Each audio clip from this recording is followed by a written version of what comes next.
everyone, it's Carbundance and back in the park again.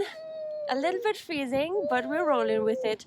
And I have what I ate a year ago and yesterday for you as well. But before I go into that, I'd like to give my reaction to a comment that I got. And by the way, I will get to all of the comments, and I also will try to actually make videos on all of the contents, like comments. I mean, not necessarily every single one, but all of the topics that I get. All of the requests you send me.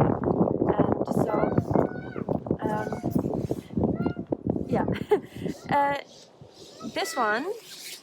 Also, let me know if it's okay if I show just my mobile, because yes, this is really important. It takes such a long time for me to actually edit the videos and like do the screen thingy, and I would really prefer if it is also possible like this. Background is super exciting and also courageous and brave. Say that you still in your heart are vegan 100% and you would not be able to kill an animal. Does that mean that that you at some point will want to live vegan again, even though it is physically and mentally like a disadvantage for you? Somehow I think that there is a contradiction. I just think I haven't really quite understood yet what your actual goal is in the end, and that is such a good question. I do not plan on going back to vegan. I do not strive going back to vegan at any certain stage. The whole internet is screaming, if you are ex-vegan, you've never been vegan before, and that is just such bullshit, really. So that's why I really because for me it also took such a long time to actually admit to myself it's not working for me. Coming from a restrictive eating disorder, it's just still essentially restriction, and that is what I had to. It took years for me to wrap my head around that, and so I do not plan to go back. I want you to know that. The reason why I said I am vegan at heart and that I hope to be able to go back to vegan again someday is because it's like dreaming a little bit, right? It's like I wish it was possible, but like rationally, I cannot imagine. I cannot imagine that it would be possible for me to ever go back, because in essence it means that I would have to restrict, because I am living in this world, and this world will, in order for me to not have food as a focus in my life, any restriction would mean that I deteriorate again and make a step backwards. And I don't think so that's the main point. If you're recovering from a restrictive eating or eating disorder, why can I not say eating disorder? I think I just want to speak too fast and it's not my mother language.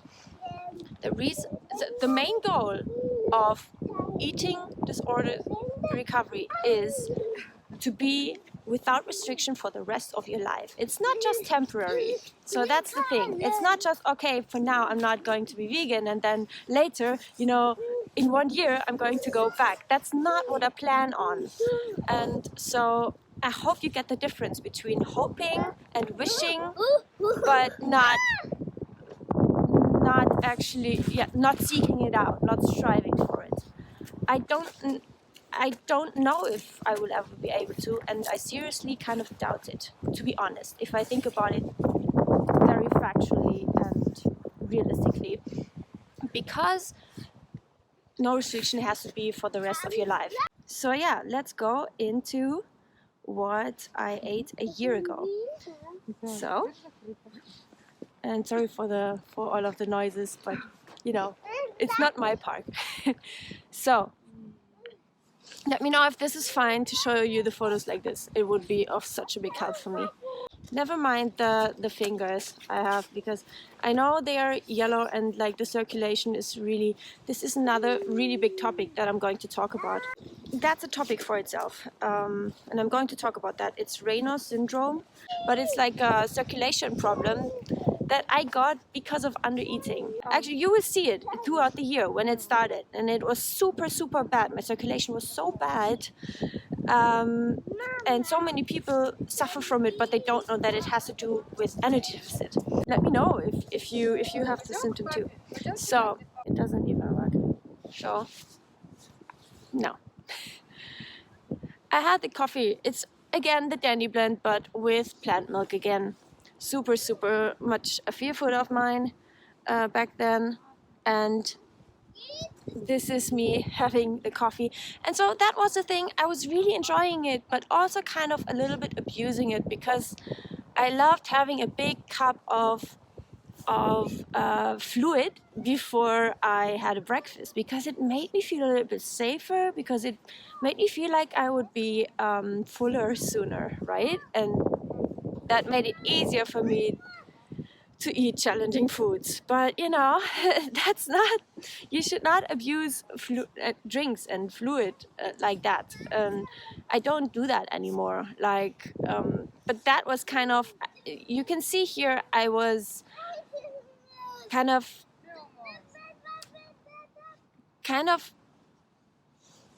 compensating for the challenge of the fear food, because okay, there was calories in it, it's liquid, it's super terrifying for me, but I was still trying to compensate it in another way. And here it was, because you know, it kind of, that's a big mug, that's a big cup, and so it was like maybe 400 or 500 milliliters, and like, and not coffee, it's Dandy blend, and but just like it's so comforting, and it was delicious and stuff. And so it was a little bit like, yay, fear food challenge, but then also like I was bullshitting myself, and I am calling out myself on my own bullshit in these video series, so you can learn from it. That's bullshitting yourself if you're compensating, like if you're using it for making you feel safe again, because you want to do the unsafe stuff. If you're using it for kind of delaying your breakfast for an hour or something, because for now you are full, you know, it's like, no. Okay, let's keep going. Oats and fruit, just like the other days before. What do you see here? There's some kind, I think there's wheat bix in there as well, and also nuts and raisins, you know, all of the dense stuff. But you know, even there, through the water, they soak up, and it's like, it's not even a dense anymore, right? And so I told you already that with water, oatmeal gets such a safer for many people, and they still taste super great. So for me, oats were a big safe food, because you could just manipulate them so much, which is so sad. And go further. Yes. How many photos do you still want to take? Ooh, food porn. Ooh. Okay, banana ice cream. Really yummy. I will not repeat myself again from yesterday. Super delicious. I would have it any day, but I would, like, taste-wise. But right now in recovery, I wouldn't actually have it, because now I do the most challenging stuff all of the time. I have a challenging foods deficit, and I purposely and consciously not eating high volume, safe whole food meals. Sorry if I'm crying, it's because of the wind. As long as it's not actually disturbing the microphone. Yeah, so that was lasagna. And you can see already, like, again, I think all of the days so far in that year, I didn't have, like, what I've done so far, I didn't have any snacks. And that was also because I always felt so much. Oh yeah, I had the nut raisin date bar there, yeah. I remember, But in general, it was so hard for me to have snacks because I felt so much safer, and I thought it's so important and healthy to have proper meals all of the time, which is nonsense. And I'm not doing that anymore. Because why do you feel the need to eat proper meals? Because you are ravenously hungry. Be honest to yourself. You are so hungry. You are afraid of snacks because you know that you are still going to be ravenously hungry when the meal comes, and you feel like you have to compensate. But the truth is, you do not have to compensate anywhere. You actually have to just eat according to your hunger, mentally and physically. So yeah.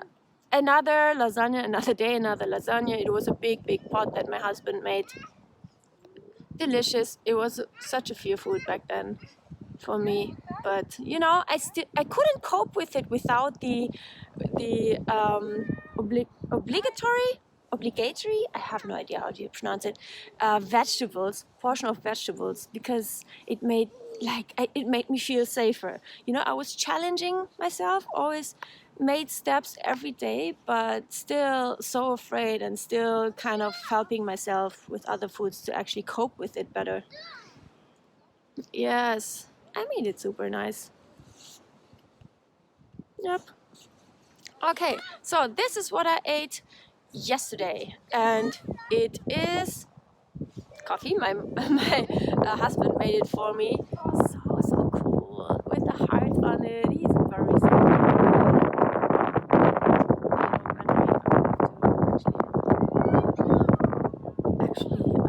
I'm crying here. Power station on. So this, so yummy. I just love it. We had it before breakfast, but it's a very tiny coffee. And I say that because it's not to have any volume in my stomach before breakfast or delaying breakfast. I had breakfast straight away. It was just we both didn't hear the alarm clock, and then we weren't able to have breakfast together before starting work, and like time-wise, and then the least we could do was to at least have some coffee together for 5 minutes, and that's what he had. And then that was my breakfast yesterday.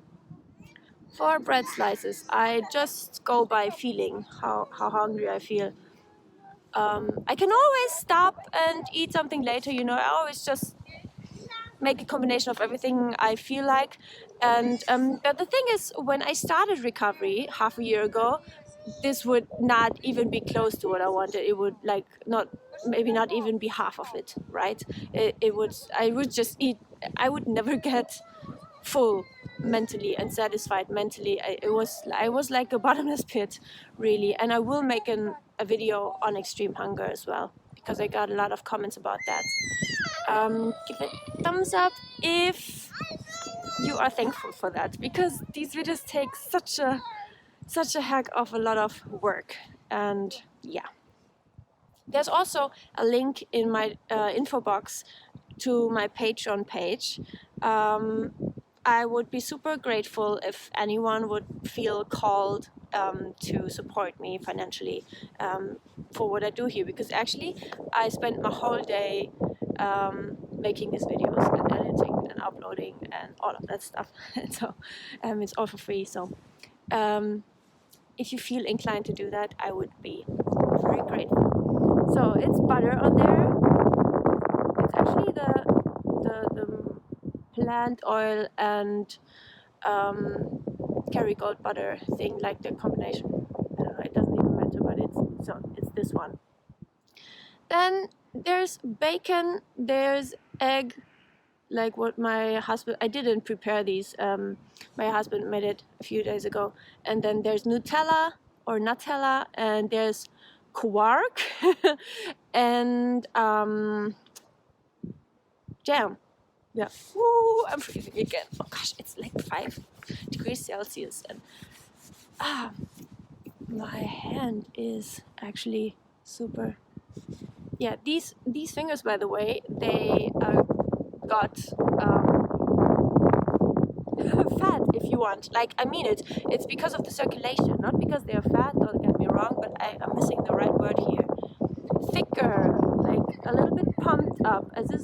little bit swollen.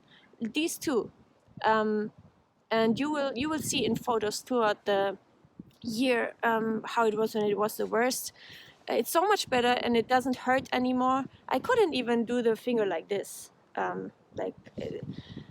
It's so much better, but I don't know if it's permanent damage. I have no idea. Maybe I just have to keep going, and as the years go by, it will actually reverse.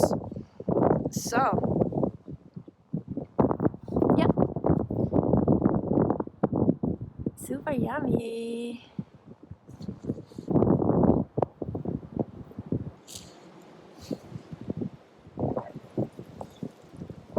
Yeah, I thought it was beautiful. And so first bites went for the egg and the bacon because I just wanted it the most. And that is, I mean, that is pretty telling, isn't it? I don't know, that's just how it was. I just wanted you to, I want to show that to you. Then the orange, love oranges. A muesli with cornflakes and I hope you could understand me still. I asked them if it's okay for me to make a video here, and they said yes. So, yeah. So there's cocoa powder. It's like Vitalis Knusper Schoko. It's like granola, chocolate granola, and then soy milk. And I would use normal full-fat milk. I went for the soy milk because it was open and in the fridge, and I didn't want it to go bad. And you know, my husband doesn't use it so much, and so I just went for that one. I just, you know, just spontaneous, flexible food doesn't have to be perfect. And so, yeah, went for that. Super yummy. You can see it here.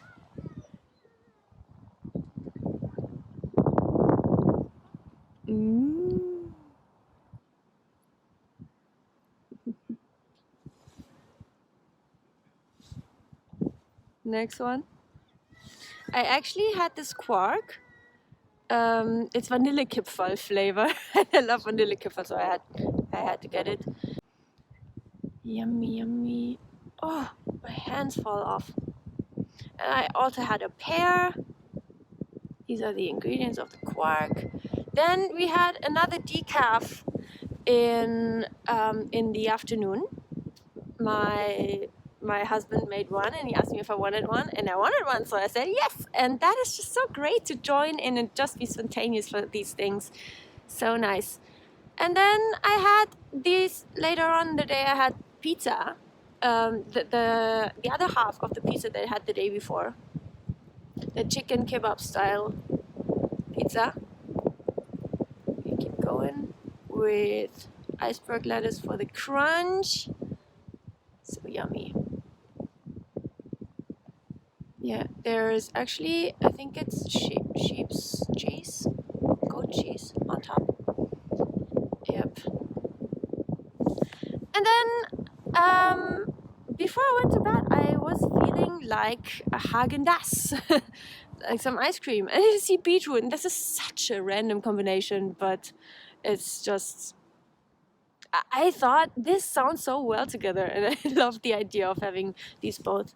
So I had it. And these are the ingredients. It's full fat, cream and sugar and egg, like as ice creamy as an ice cream can get. Quite Italian. And yeah, this is it. So yummy. Wow, it was actually much better than I even thought. That's like the creamiest ice cream ever. You can, like all of the Halo top and low calorie ice creams, they are so shitty in comparison. Then I had this very, very fancy carrot, purple carrot with it. Yes, I know it's weird combination, but I love the combination. And yes, so that was actually the day. But in the night, I woke up again because I was hungry, and I actually do not question that anymore, you know. It's just, I'm just doing it. because it has to be done. These are the chi noise thingies. I had 2 of them, as you can see. This is, oh, I show it, the second one. Yeah. Yummy. Okay. This is it. And I see you tomorrow. Let me know if this video length is okay for you or if it's too long. I really want to know because I want you to enjoy the videos and I will adapt, okay? Let me know and I see you next video. Bye.